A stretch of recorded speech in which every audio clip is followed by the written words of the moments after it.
नमस्कार। इस वीडियो में आपका स्वागत है। आज हम अरस्तू के दास्ता संबंधी विचारों का आलोचनात्मक मूल्यांकन करेंगे। हमने देखा कि किस प्रकार दास्ता जैसी अत्यंत अमानवीय, घृणित और मानवता के लिए जो त्यागने योग्य प्रथा है, उसी दास्ता के प्रति अरस्तू ने विभिन्न प्रकार के तर्कों से उसके पक्ष में अपनी बात रखने का प्रयास किया। अरस्तू ने जितने भी विचार राजनीतिक दर्शन को प्रदान किए हैं, उनमें निकृष्टतम विचार दास्ता संबंधी विचार है, जिसका आलोचकों ने भरपूर विरोध किया और उसकी आलोचना की है। अरस्तू के दास्ता संबंधी विचारों को देखते हुए हमने दास्ता की अवधारणा की व्याख्या देख ली है और आज हम यह देखते हैं कि दास कितने प्रकार के होते हैं। अरस्तू ने दो प्रकार के दासों का उल्लेख किया है, प्राकृतिक और वैधानिक। दो प्रकार की दास्ता है। प्राकृतिक दास वो हैं जिन्हें प्रकृति ने ही दास बनाने के लिए पैदा किया है।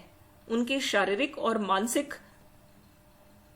क्षमताएं इस प्रकार की हैं कि वे दास बनने के लिए सर्वथा अनुकूल हैं। वैधानिक दास्ता वह होती है जो कि जिस राज्य को युद्ध में हार मिली है, ऐसे हारे हुए राज्य के नागरिकों को युद्धबंदी के रूप में जीता हुआ राज्य जब ले आता है और वहां के नागरिक उनको दास बना करके उनके साथ दास्ता का व्यवहार करते हैं। वैधानिक दास्ता एक प्रकार की अस्थायी दास्ता की एक व्यवस्था है और यह दास्ता का एक राजनीतिक स्वरूप है। इस दास्ता के वर्णन के समय अरस्तू ने यह बताया है कि यूनानी प्रजाति ऐसी है जो वैधानिक दास्ता के लिए भी उपयुक्त नहीं है। अर्थात यदि कोई यूनान का राज्य युद्ध में हार भी जाता है तो वहां के नागरिकों को दास नहीं बनाना चाहिए। इस प्रकार से एक उग्र यूनानी पूर्वाग्रह अरस्तू के दर्शन में विद्यमान है। प्राकृतिक दास्ता का समर्थन करते हुए भी वह वैधानिक दास्ता के क्षेत्र में जब प्रवेश करता है, तब भी यूनानियों को दास बनाने से सर्वथा इनकार करता है। यह भी अरस्तू के आलोचना का एक बहुत बड़ा बिंदु है।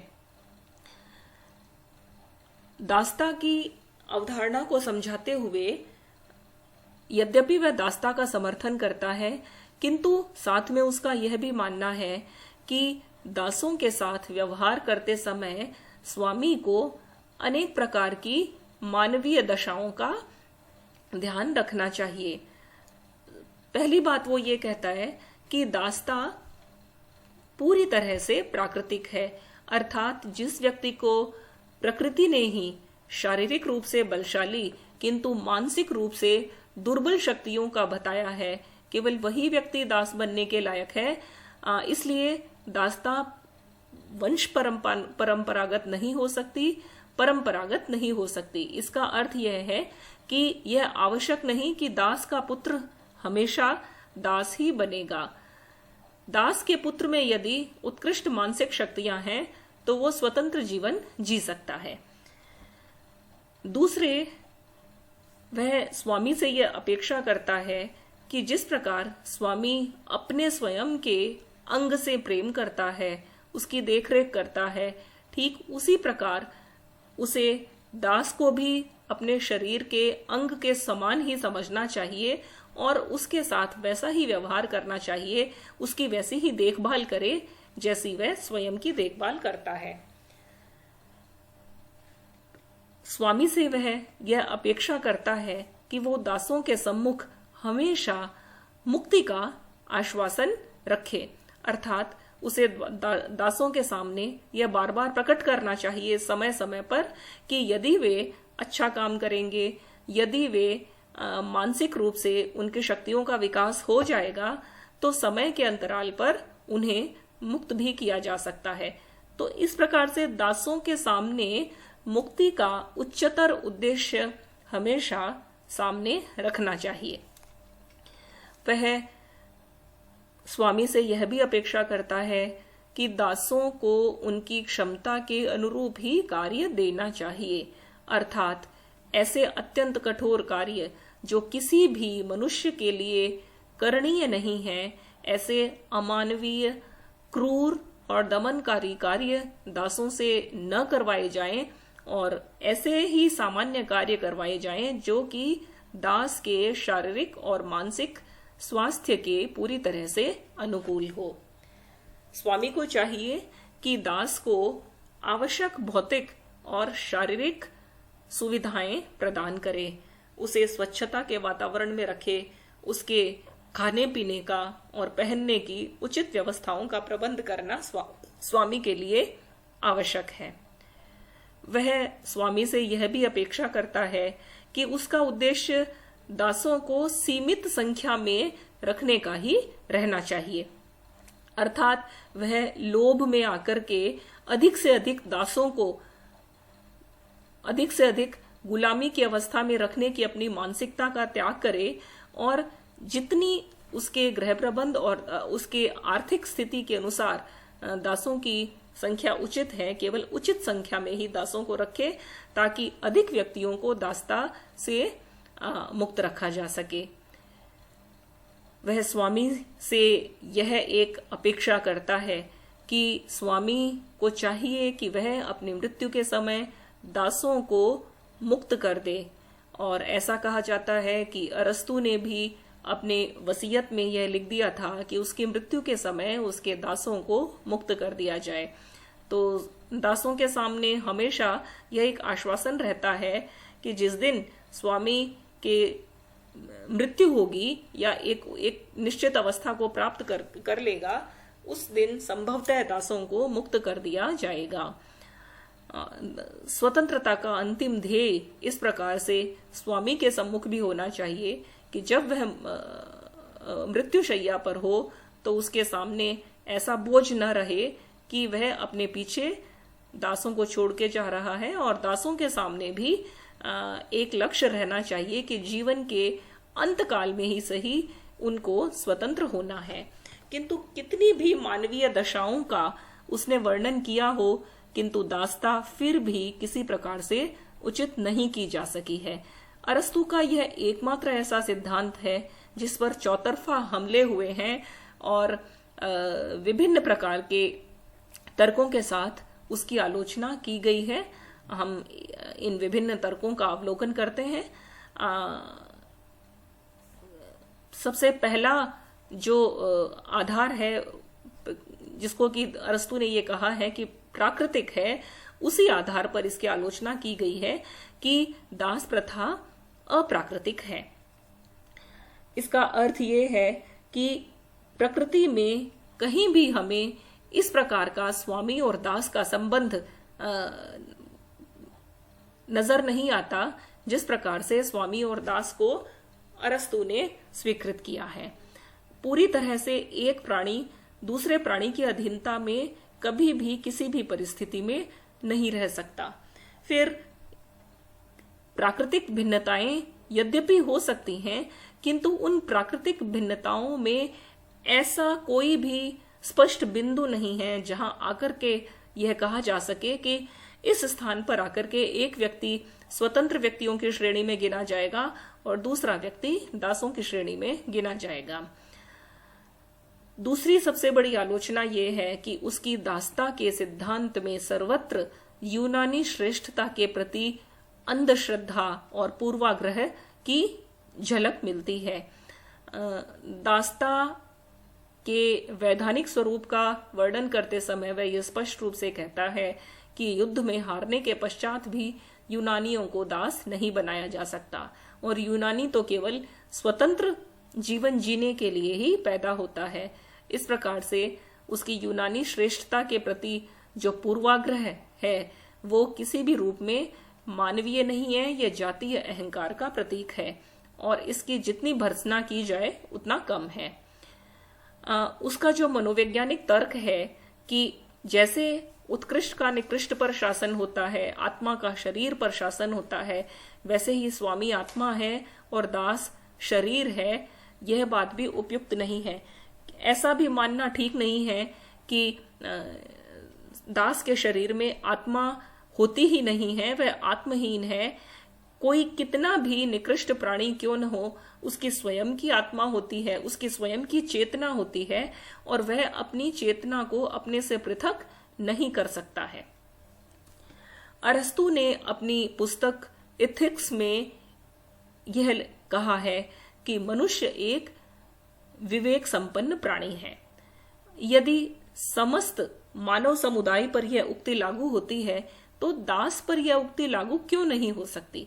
यदि मनुष्य में विवेक है, जो कि उसके मनुष्य होने की एक निशानी है, तो फिर दास क्या मनुष्य नहीं है? और यदि वह मनुष्य है तो उसमें विवेक अवश्य है।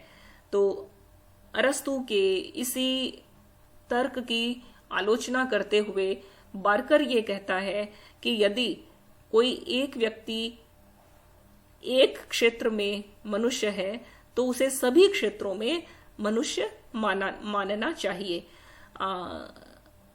उसकी मनुष्यता किसी क्षेत्र में पूरी तरह से समाप्त हो जाती है, ऐसा नहीं कहा जा सकता।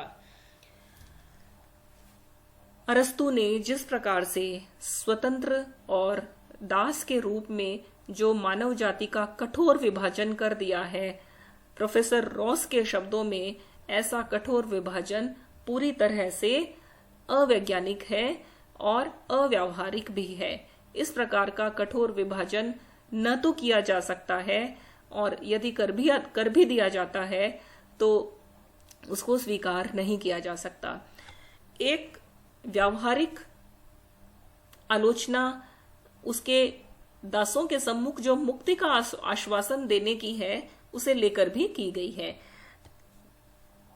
वह दासों के सम्मुख मुक्ति का आश्वासन प्रदान करता है, किंतु साथ ही वह जीवन पर्यंत दासों के श्रम से जिस संपत्ति का निर्माण करता है, जिस ऐश्वर्यशाली जीवन का निर्माण करता है, उसके बदले में दास को कितना वेतन दिया जाए, और जब उसे मुक्त किया जाएगा तो क्या अपने उस ऐश्वर्य के अनुपात में वो वेतन उसे मिल जाएगा?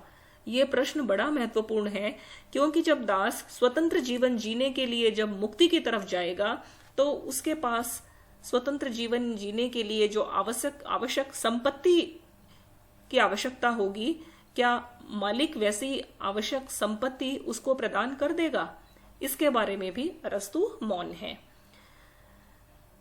अरस्तु दासों के प्रति मैत्रीपूर्ण व्यवहार की बात करता है, किंतु यह तर्क भी आलोचना के केंद्र में है। मैत्री हमेशा समान व्यक्तियों के साथ होती है, असमान व्यक्तियों के साथ मैत्री संभव नहीं है। जिस व्यक्ति को नियमित आदेश देना है, जिस व्यक्ति को नियमित आदेशों का पालन करना है, ऐसे दो अत्यंत असमान व्यक्तियों के बीच में मैत्रीपूर्ण संबंध कैसे स्थापित हो सकता है? यह भी पूरी तरह से कपोल कल्पना है। दासता के पक्ष में एक बड़ा तर्क अरस्तु ने यह दिया जाता है कि यदि दास स्वामी के संपूर्ण गृह प्रबंध को अपने कंधे पर ले लेगा तो वो जो समय है, वो अवकाश का समय, स्वामी उसका उपयोग राजनीतिक कार्यों में, सार्वजनिक और सामाजिक कार्यों के अच्छे संपादन में लगाएगा। किंतु यह भी सोचनीय है, यह भी एक विचारणीय प्रश्न है कि क्या इतना अवकाश उचित है? क्या उसको पूरी तरह से शारीरिक श्रम से मुक्त रह करके राजनीतिक कार्यों के नाम पर जो एक ऐशो आराम की जिंदगी दी जा सकती है? इस प्रकार का जो अवकाश वह स्वामी वर्ग के लिए सुरक्षित करता है, वह भी उचित नहीं है। राज्य के उद्देश्य की जहां तक बात है, अरस्तु ये कहता है कि राज्य का जन्म श्रेष्ठ जीवन के लिए हुआ है और राज्य श्रेष्ठ जीवन के बने रहने के लिए सदा जीवित रहता है। क्या यह श्रेष्ठता केवल कुछ लोगों तक ही सीमित है? यदि राज्य का जन्म श्रेष्ठ जीवन के लिए हुआ है तो दासों को उस क्षेत्र से बाहर क्यों रख दिया गया है? दासों के जीवन को भी श्रेष्ठ बनाने का दायित्व क्या राज्य का नहीं होगा? इस प्रश्न पर भी अरस्तु मौन रहता है। दासता का यह सिद्धांत आधुनिक काल में तो बिल्कुल भी स्वीकार्य नहीं है। यह पूरी तरह से अलोकतांत्रिक है। यूनान के समय का जो लोकतंत्र था, दासता उस पर अवलंबित थी। तो यूनानी लोकतंत्र की बात आधुनिक लोकतंत्र पर आरोपित नहीं की जा सकती। आज के लोकतंत्र का जो महत्वपूर्ण सिद्धांत है वो समानता और स्वतंत्रता का सिद्धांत है, और अरस्तु का दासता का सिद्धांत स्वतंत्रता और समानता, इन दोनों ही लोकतांत्रिक आदर्शों की अवहेलना करता है। अरस्तु का दासता सिद्धांत इस प्रकार से नैतिक दृष्टि से, वैज्ञानिक दृष्टि से, आर्थिक दृष्टि से, स्वयं दास के दृष्टिकोण से भी प्रत्येक प्रकार से विभिन्न आलोचनाओं से घिरा हुआ है और उसको स्वीकार नहीं किया जा सकता।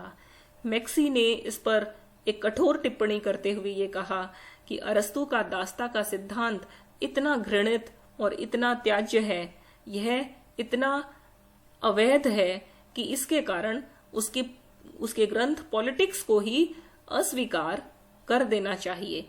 इस प्रकार अरस्तु के एक सुंदर राजनीतिक